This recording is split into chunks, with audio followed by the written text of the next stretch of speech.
lebih dekat lagi padamu, tinggal dalam indahnya dekapan kasih-Mu. Mereka yang mengkuduskan dan mentahirkan dirinya untuk taman-taman dewa dengan mengikuti seseorang yang ada di tengah-tengahnya, yang memakan daging babi dan binatang-binatang jijik seperti tikus, mereka semuanya akan lenyap sekaligus. Demikianlah firman Tuhan. Saudara yang dikasihi oleh Tuhan Yesus Kristus, bagi orang Kristen yang hidup benar, hari kedatangan Tuhan yang kudus dan yang kedua kali adalah hari yang istimewa dan sangat dinanti-nantikan. Sebaliknya, bagi orang yang masih belum hidup benar, maka hari terakhir itu sering disebut sebagai hari kiamat yang sangat menakutkan. Mereka takut, saudara, karena mereka yang mengenal hatiku, tiada yang tersembunyi bagimu. Seluruh isi hatiku Kau tahu, dan bawaku persoalannya, saudara, untuk lebih dekat adalah lagi suatu kepastian padamu, hanya sesuatu kemungkinan.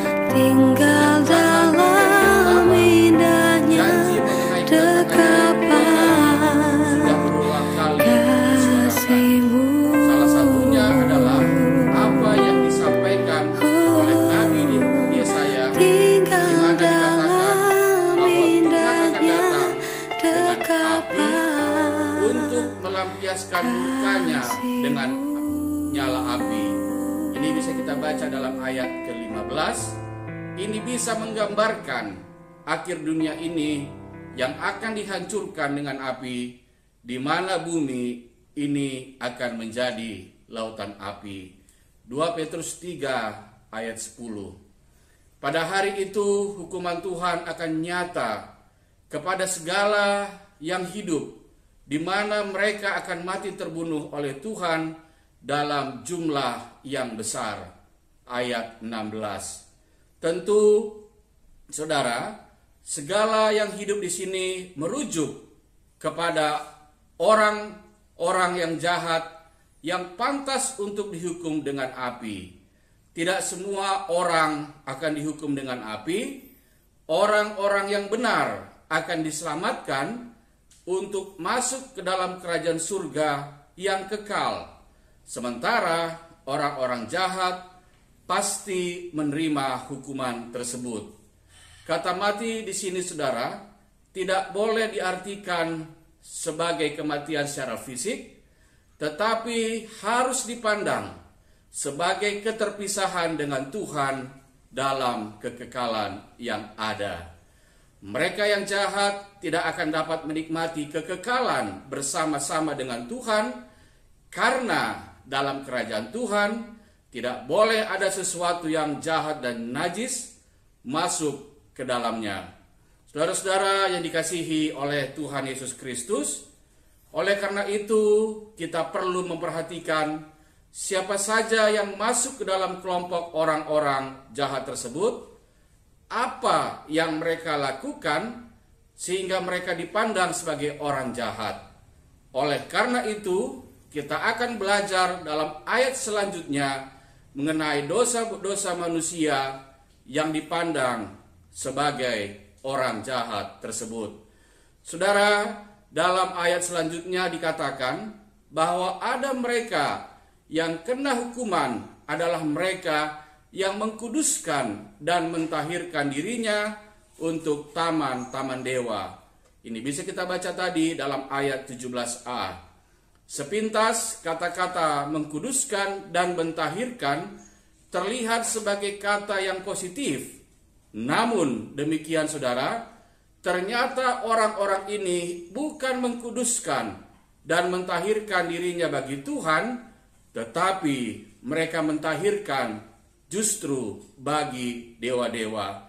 Artinya saudara, mereka tidak menghargai Tuhan sebagaimana mestinya dan justru menggantikan standar ibadah yang benar kepada Tuhan dengan ibadah kepada dewa-dewa lain.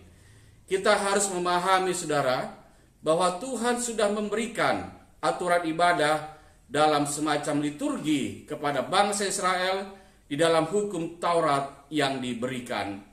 Dalam hukum Taurat tersebut sudah diatur bagaimana orang Israel harus beribadah kepada Tuhan. Sering disebut sebagai Elohim Yahweh melalui persembahan korban, persembahan persepuluhan, nyanyian, dan perayaan. Mungkin ada orang Israel yang jahat yang tidak mau menyembah Elohim Yahweh dengan tata cara liturgi semacam itu.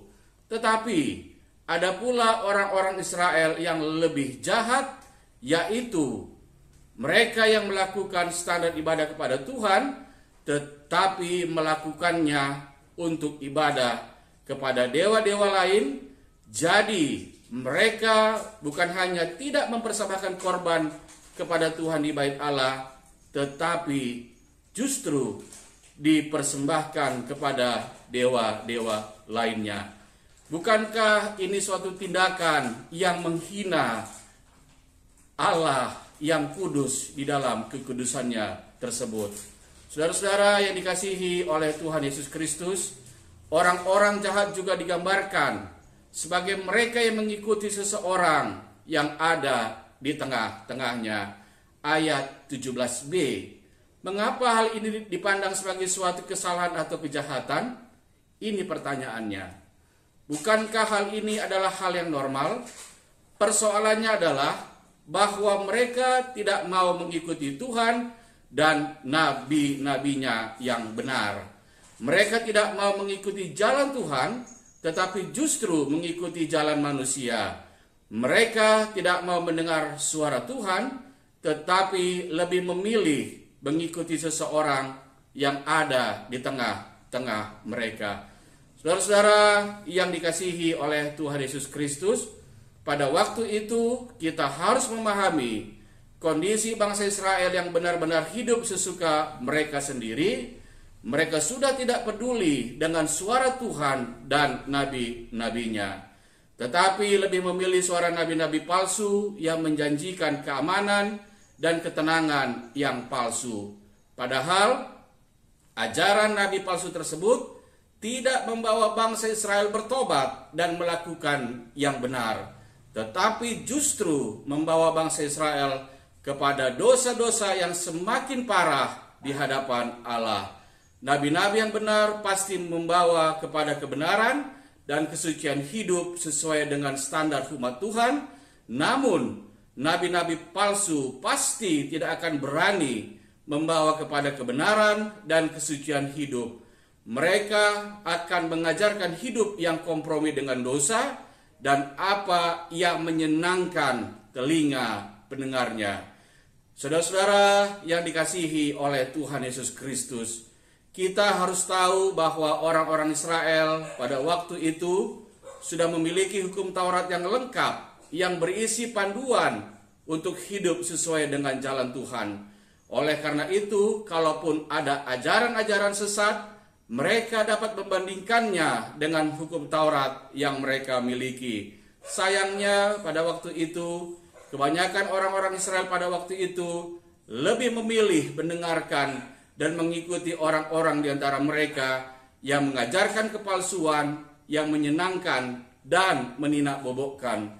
Pada waktu itu tidak ada lagi khotbah-khotbah yang menyuarakan suara pertobatan karena sudah kalah bersaing dengan khotbah-khotbah yang palsu. Terakhir saudara, ciri-ciri orang jahat tersebut adalah mereka yang memakan daging babi dan binatang-binatang jijik termasuk tikus. Ini kita bisa baca tadi dalam ayat 17c. Kita tahu bahwa Babi adalah binatang yang haram menurut hukum Taurat, seperti halnya tikus.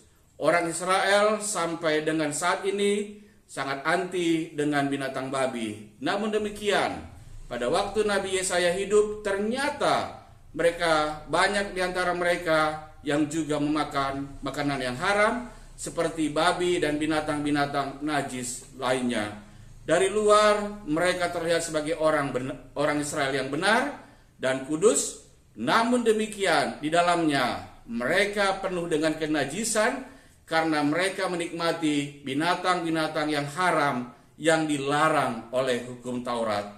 Ini menunjukkan, saudara, orang-orang yang hidup dalam dualisme. Mereka adalah orang-orang yang munafik, yang sibuk mendandani bagian luar sehingga terlihat cantik, tetapi bagian dalamnya penuh dengan kenajisan. Dalam Perjanjian Baru, hal ini digambarkan dengan tepat oleh kehidupan orang-orang Farisi dan ahli Taurat. Mereka sibuk mengurusi bagian luar tanpa pernah mau bertobat di dalamnya. Orang-orang seperti ini mungkin terlihat alim di luar, tetapi hati mereka penuh dengan perencanaan kejahatan, bahkan sangat mungkin masih hidup dalam dosa seperti penipuan dan percabulan. Orang-orang tersebut adalah orang-orang jahat karena mereka tidak hanya menipu manusia, tetapi terlebih juga menipu Tuhan. Mereka bukan hanya saja menipu Tuhan, tetapi juga membuat banyak orang lain tertipu. Oleh karena itu, ada janji hukuman bagi mereka, yaitu bahwa mereka semua akan dilenyapkan. Ini bisa kita baca tadi dalam ayat 17d. Hal ini seharusnya menjadi peringatan bagi kita, saudara, supaya kita tidak beribadah kepada Allah yang lain. Allah yang lain bukan berarti kita pindah agama, tetapi Allah yang lain adalah hal-hal selain Tuhan yang kita beri nilai tinggi dalam hidup kita. Allah yang lain bisa merupakan uang kita, kekayaan kita, karir kita, nama baik kita, dan lain sebagainya yang ditawarkan oleh dunia ini yang hanya bersifat sementara. Jika hal-hal tersebut menjadi prioritas kita melebihi Tuhan, maka kita sesungguhnya sedang menjadi orang jahat di mata Tuhan. Saudara-saudara yang dikasihi oleh Tuhan Yesus Kristus, kita juga harus sungguh-sungguh mencari Tuhan dan hidup menurut jalan Tuhan. Kita yang hidup di masa sekarang ini telah memiliki Alkitab yang lengkap. Jika dibandingkan dengan jemaat mula-mula di abad pertama, atau jika dibandingkan dengan jemaat di abad pertengahan. Oleh karena itu, saudara, standar hidup kita harus senantiasa kita uji apakah telah sesuai dengan firman Tuhan atau tidak. Ketika ada orang-orang tertentu menyuarakan sesuatu yang menarik, maka kita harus mengujinya sesuai dengan firman Tuhan. Apakah hal itu benar atau tidak? Sayangnya, pada saat ini banyak orang Kristen tidak cerdas dan menelan mentah-mentah khotbah-khotbah yang didengar tanpa pernah menguji apakah khotbah tersebut sesuai dengan kebenaran firman Tuhan atau tidak. Jangan biarkan kita, saudara, tersesat karena kita bodoh dan kita tidak bijaksana dan kita tidak cerdas, tetapi harus terus-menerus dengan rendah hati belajar kebenaran firman Tuhan yang memerdekakan kehidupan kita. Terakhir, kita harus tidak bersikap sebagai orang munafik.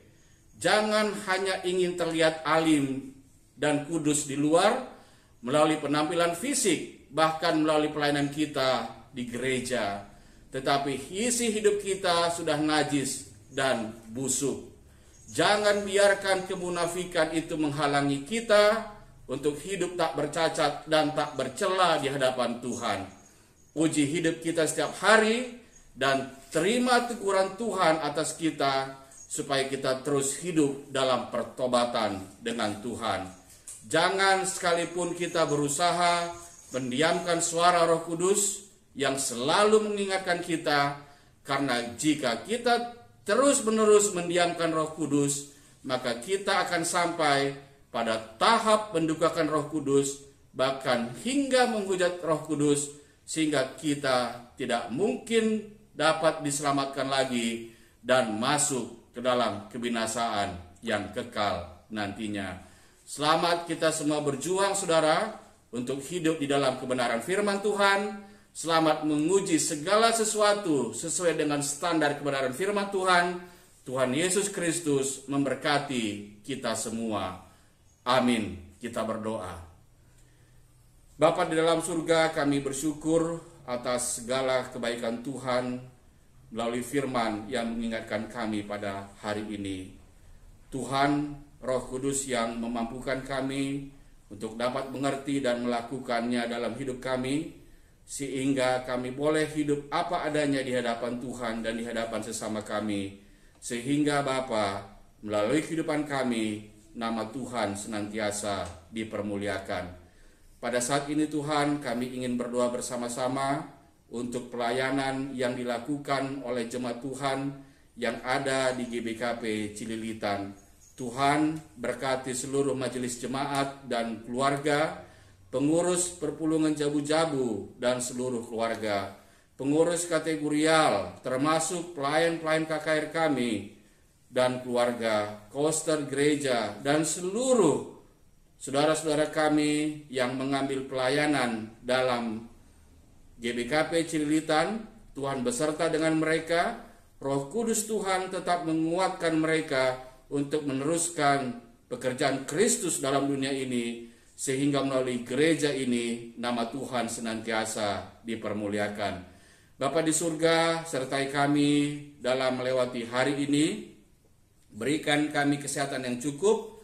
Roh Kudus tetap mengajar kami pada hari ini, memimpin kami agar kami tetap hidup layak di hadapan Tuhan dan berkenan di hadapan Tuhan, sehingga nama Tuhan senantiasa dipermuliakan. Kami doakan Bapa untuk bangsa dan negara kami, khususnya dalam menghadapi pandemi COVID-19. Tuhan berkati pemimpin-pemimpin kami yang ada di negara ini, tenaga kesehatan kami Tuhan, agar mereka tetap dilindungi oleh Tuhan dan seluruh keluarga mereka tetap sehat di dalam tangan Tuhan. Seluruh keluarga kami, saudara kami yang saat ini sedang berjuang untuk negatif COVID-19, Tuhan menyertai mereka, Tuhan memberikan mereka kekuatan, penghiburan, dan juga keluarga yang mendukung, jemaat Tuhan yang mendukung, agar mereka tetap boleh dapat merasakan meskipun kondisi di dalam badan mereka tidak enak, tetapi Tuhan tetap hadir bersama dengan mereka. Terima kasih Bapa, sertai kami melewati hari ini. Tangan Tuhan tetap bersama dengan kami. Kehendak-Mu yang jadi Bapa dalam doa kami ini, yang kami sampaikan di dalam satu nama Putra-Mu yang tunggal, Tuhan Yesus Kristus, yang telah menebus dosa-dosa kami di atas kayu salib. Amin.